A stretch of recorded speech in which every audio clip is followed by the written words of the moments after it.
नमस्कार। आज 30 अप्रैल है, मंगलवार का दिन। आज पटना से छपे हिंदी के प्रमुख अखबारों में केंद्रीय गृह मंत्री अमित शाह के बयान को काफ़ी तवज्जो दी गई है, जो उन्होंने बेगूसराय और झंझारपुर में अपने चुनावी सभा में दिए हैं। पूर्व उप मुख्यमंत्री तेजस्वी यादव का ये बयान भी प्रमुखता से छपा है, जिसमें उन्होंने कहा है कि हार के डर से बार बार बिहार आ रहे मोदी और शाह। एक खबर मौसम की भी प्रमुखता से छपी है, जिसमें ये बताया गया है कि बिहार में इस मौसम में पहली बार लू का रेड अलर्ट जारी किया गया है। इसके अलावा ये खबर भी प्रमुखता से छपी है कि इंदौर में कांग्रेस के प्रत्याशी ने भाजपा का दामन थाम लिया। आइए इन खबरों का विस्तार क्या है, ये जानने की कोशिश करते हैं। आपको जैसा पहले मैंने बताया कि केंद्रीय गृह मंत्री अमित शाह का चुनावी भाषण हुआ बेगूसराय और झंझारपुर में। उन्होंने वहां कहा कि इंडिया गठबंधन जीतने वाला नहीं है, और साथ में ये भी जोड़ा कि अगर वो जीतते हैं तो प्रधानमंत्री का चेहरा कौन होगा। क्या एक एक साल के लिए प्रधानमंत्री बनाएंगे इंडिया गठबंधन के लोग? एक साल शरद पवार, एक साल लालू, एक साल स्टालिन, एक साल ममता बनर्जी, और जो कुछ बचा हुआ समय होगा वो राहुल को बनाया जाएगा। ऐसा तंज किया केंद्रीय गृह मंत्री अमित शाह ने। उन्होंने दावा किया कि प्रधानमंत्री मोदी की जीत सुनिश्चित है, और ये भी कहा कि आपको मजबूत सरकार चाहिए, मजबूर नहीं। उन्होंने कांग्रेस पर राम मंदिर को लटकाने का आरोप लगाया। कम्युनिस्टों पर बरौनी के खाद कारखाने को बंद कराने का इल्ज़ाम भी लगाया। उन्होंने कहा कि अगर मोदी तीसरी बार प्रधानमंत्री बनते हैं तो देश से जातिवाद और भ्रष्टाचार का खात्मा होगा। ऐसा दावा केंद्रीय गृह मंत्री अमित शाह ने किया। तेजस्वी के वार के बारे में चर्चा करते हैं। पटना में सुबह पत्रकारों से बात की उन्होंने, और फिर अपनी बहन रोहिणी आचार्य के नामांकन के बाद एक चुनावी सभा को संबोधित किया। उन्होंने वहां कहा कि प्रधानमंत्री मोदी और केंद्रीय गृह मंत्री अमित शाह इसलिए बार बार बिहार आ रहे हैं कि दोनों को यहाँ से हार का डर बना हुआ है। उन्होंने ये दावा किया कि रिजल्ट जो है चौंकाने वाले होंगे। वो पहले भी ये बात कह चुके हैं। उन्होंने कहा कि संविधान और लोकतंत्र को बचाने वाला ये चुनाव है। अब मौसम की खबर की चर्चा करते हैं। गर्मी का मौसम है, आप सब जान रहे हैं, लेकिन गर्म सूखी पछुआ हवा और चिलचिलाती धूप से पटना और बिहार में जो है तापमान वो काफ़ी बढ़ गया है। लोगों को परेशानी हो रही है। रात भी जो है वहाँ रात में भी गर्म हवा चल रही है। पटना समेत 31 जिलों का अधिकतम तापमान 40 डिग्री से ज़्यादा चल रहा है। मौसम विज्ञान केंद्र ने आज से 3 मई तक लू चलने का रेड अलर्ट जारी किया है, और लोगों से ये कहा जा रहा है कि वो जब घर से निकलें तो 11 बजे से लेकर 3 बजे तक ना निकलें। अगर ज़रूरी हो तो भरपेट पानी पिएं और अपने चेहरे को किसी सूती कपड़े से ढक कर निकलें। अब इसकी चर्चा करते हैं एक घटना की, जिसे सूरत 2 बताया जा रहा है। हुआ ये कि इंदौर में कांग्रेस के उम्मीदवार अक्षय बम ने चुनाव लड़ने की बजाय अपना नामांकन वापस ले लिया, और वहाँ जो है इंडिया गठबंधन का कोई उम्मीदवार बचा नहीं, क्योंकि कांग्रेस पार्टी वहाँ से चुनाव लड़ रही थी और कांग्रेस के प्रत्याशी ने ही अपना नामांकन पत्र वापस ले लिया।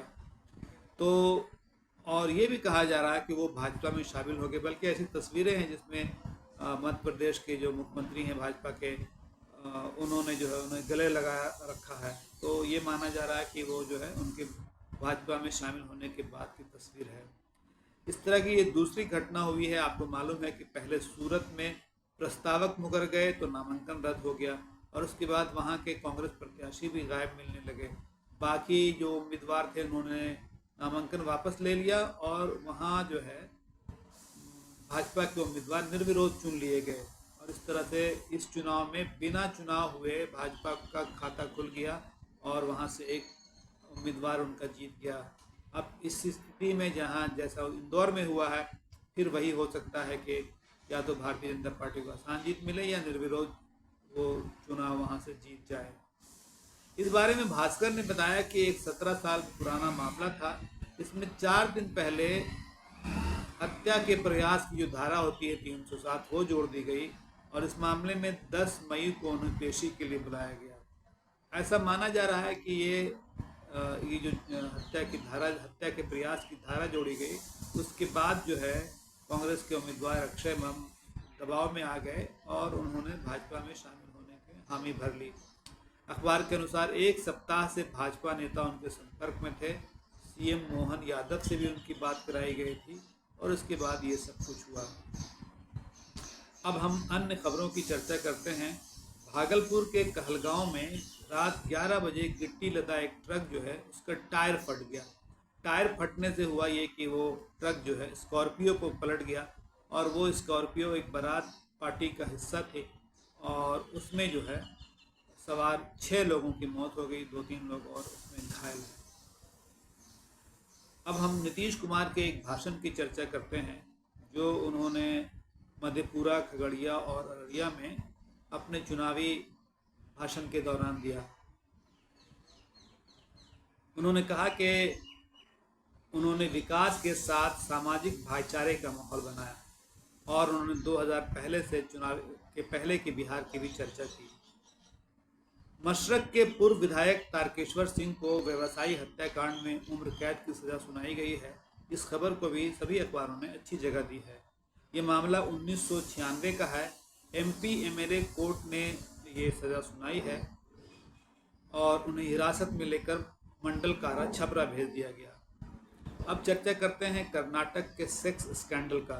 कल भी मैंने इस पर चर्चा की थी कि प्रधानमंत्री, जो पूर्व प्रधानमंत्री हैं HD देवगौड़ा, उनके पोते हैं प्रज्वल रेवन्ना, उनके हज़ारों वीडियो मिले हैं। एक पेन ड्राइव होता है उसमें जो अश्लील वीडियो हैं, अश्लील तस्वीरें हैं और जो पीड़ित महिलाएं हैं वो अपने लिए बचाव की और छोड़ देने की गुहार लगा रही हैं। ऐसी तस्वीरें उसमें और ऐसे वीडियो हैं उसमें। इस वीडियो के आने के बाद प्रियंका गांधी ने प्रधानमंत्री मोदी से सवाल किया है। उन्होंने कहा कि मोदी जी क्या अब भी चुप रहेंगे? आपको पता है कि प्रज्वल जो हैं वो देश छोड़कर जर्मनी जा चुके हैं। अब चर्चा करते हैं 2 ऐसी खबरों की जिसका ताल्लुक स्वास्थ्य से है। पतंजलि की 14 दवाओं का लाइसेंस रद्द कर दिया गया है। उत्तराखंड सरकार ने ये कार्रवाई की है। आपको पता है कि सुप्रीम कोर्ट में पतंजलि के जो उत्पाद हैं, जो दवाइयाँ हैं, उनके बारे में भ्रामक विज्ञापन देने का आरोप लगा था और सुप्रीम कोर्ट ने काफ़ी सख्ती बरतते हुए रामदेव और पतंजलि के दूसरे लोगों को ये कहा था कि वो माफ़ी मांगे और इसके बाद सार्वजनिक रूप से अखबारों में बड़े बड़े विज्ञापन छापकर उन्होंने माफ़ी मांगी थी। अब जो है उत्तराखंड सरकार ने उनके 14 दवाइयों का लाइसेंस रद्द कर दिया, यानी वो 14 दवाइयाँ अब मार्केट में नहीं आएंगी। और एक खबर एस्ट्राजेनेका के बारे में है जो कोविड के टीके बनाता है और उसके कोविड टीका का नाम कोविशील्ड है।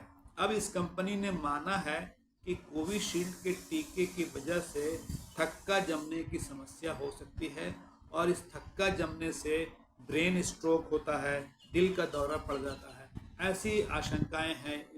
पहले भी जब कई लोगों की मौत इस तरह से हुई थी तो ये बताया जा रहा था कि ये जो कोविड का टीका लिया है इसका बुरा प्रभाव पड़ रहा लोगों पर। हालांकि उस समय सरकार ने ये मानने से इनकार किया था, लेकिन अब जो टीका बनाने वाली कंपनी है एस्ट्राजेनेका, वो खुद मान रही है कि हाँ ऐसी समस्या हो सकती है। तो अब जिन करोड़ों लोगों ने ये टीका लिया है वो ज़रूर इससे चिंतित होंगे और इसका उपाय क्या है? इसका उपाय यही है कि वो डॉक्टर के संपर्क में रहें, अपने हेल्दी जीवन जो स्वास्थ्य के लिए ज़रूरी है जीवन, जिस तरह की चीज़ें करने की, वर्जिश करने की, व्यायाम करने की, स्वस्थ खाना खाने की, वो सब तो कर ही सकता है आदमी। इसके अलावा और तो कुछ हो नहीं सकता क्योंकि अब तो टीका पड़ चुका है। तो ये थी आज के अखबारों की प्रमुख खबरें। आपसे अगले दिन फिर मुलाकात होगी। तब तक के लिए आपसे ये गुजारिश कि इस चैनल को सब्सक्राइब करें, इस वीडियो को लाइक करें, इसे अगर अच्छा लगे तो आप शेयर भी कर सकते हैं और कमेंट बॉक्स में अपनी बात ज़रूर बताएं कि आपको अखबारों के बारे में और क्या जानकारी चाहिए। आपका बहुत शुक्रिया।